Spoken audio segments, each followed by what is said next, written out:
সুপ্রিয় দর্শক, আপনারা দেখছেন এসকে নিউজ 14। দেখুন ও সাবস্ক্রাইব করুন হৃদয় জুড়ে Bangla. This program we are covering, touching our head. Thank you. Please. Please. দুর্গ ঘাটি ধরতে যাবি, তোমার ভয় নেই মা, আমরা প্রতিবাদ করতে যাবি। মা গো, বাংলা কেন, আমরা তোমায় শান্তি প্রিয় শান্ত ছেলে।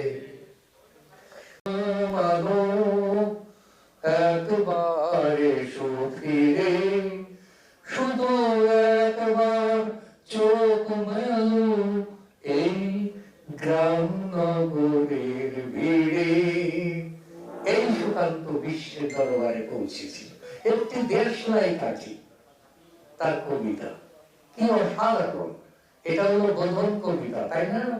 এরকম এই আমার ডাক্তার বলেছে আপনি সব ভুলে যান, কি নিউরো না কি বলেছে, এইসব হয়েছে আমি ভুলে যাই। কিন্তু বাংলাদেশের প্রাচুর্যতা আছে, সম্পদ আছে।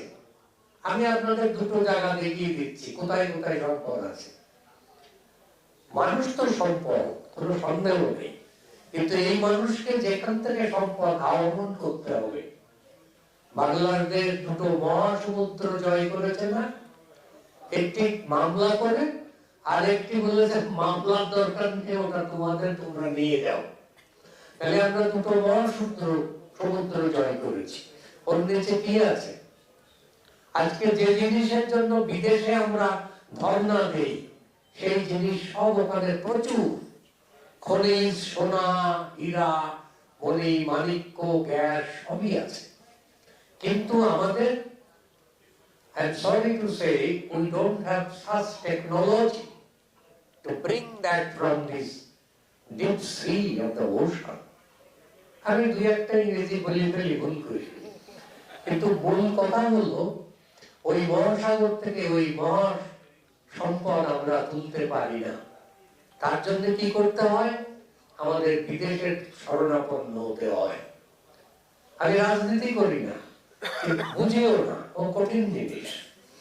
কিন্তু কারণ অনেক মিথ্যে কথা বলতে হয়, কি দরকার বাবা, মা বলেছে সর্বদা সত্য কথা বলিবে, তো বলি। এখন প্রশ্ন হলো যে ওই সমুদ্র থেকে সম্পদ আহরণ করতে হলে আপনাকে কি করতে হবে? আপনাকে খারাপ কতগুলো দেশ, তাদের কাছে ধর্ণা দিতে হবে।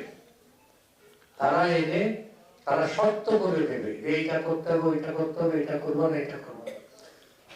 যে কারণে আমি পলিটিক্স করি না, বাট আমার কমন সেন্সে যা আছে, why Saddam Hussein was killed, সে তার সম্পদ দিতে চায়নি। এখন সেই সাদ্দাম হোসেনের তেল পাইপ দিয়ে চলে যাচ্ছে, কোথায় যাচ্ছে আমি বলবো না, আপনারাই ভাববেন। কাজে এই যে জিনিস, মিথ্যা শুনিনি ভাই, হৃদয়ের কাছে কোনো, হৃদয়ের চেয়ে বড় কোনো মন্দির কাবা নাই। কে লিখেছে? তুমি বলো না, কে লিখেছে বলো? কাজী নজরুল ইসলাম। এ ধরনের কথা তার পক্ষেই বলা সম্ভব।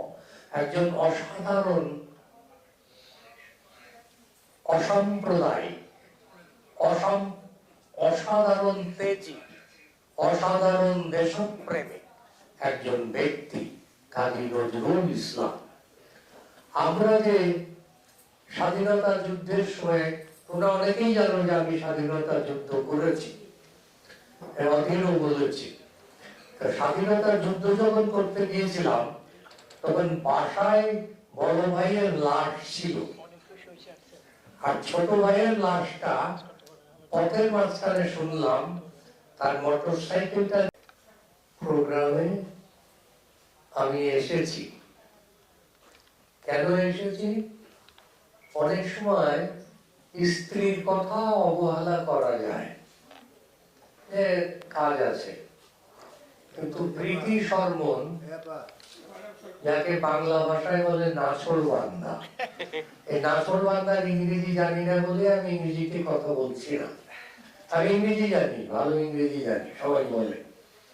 তো বিষয়টা হচ্ছে যে প্রীতি শর্মনের নাছোড়বান্দা মনোভাবের জন্য শারীরিক যথেষ্ট প্রতিকূলতা সত্ত্বেও, মানে ডাক্তারের সাবধানবাণী সত্ত্বেও আমি এসেছি, আসতে হয়েছে।